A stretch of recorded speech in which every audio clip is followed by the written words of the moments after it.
about that Queens nurse who was murdered by a man she met on Tinder. That tragedy now has police reminding singles of the dangers of online dating, as officials say there's really been an uptick in crimes related to meeting strangers from the internet.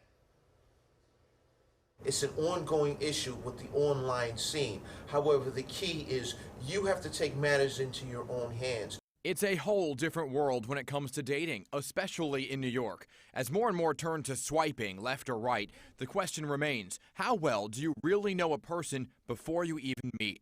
Former NYPD Lieutenant Darren Porcher weighs in. Because you got to keep in mind, this is someone that you've never met before. You've met this person strictly by swiping a picture on your cell phone. You know nothing more about that individual. Take the unfortunate case of Samantha Stewart, a Queens nurse who was strangled and killed.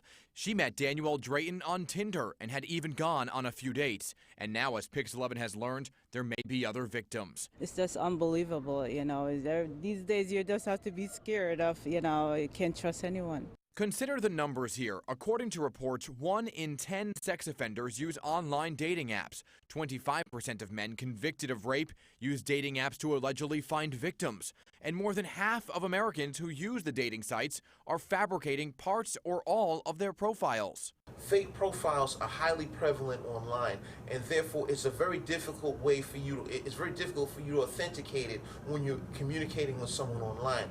So, here are some key things anyone using online dating sites should do. Meet in a public place for your very first meet and greet. This may sound taboo, but when you're on the date, call a friend on the phone in front of your date, so you bring a third party into the equation and they know where you are. And question some things in a friendly way, meaning if your date says they're from Queens before you meet, do your research. Ask them questions about Queens to make sure they essentially are not lying. So when we look at the danger aspect, now it's just exponentially grown with the landscape of online dating.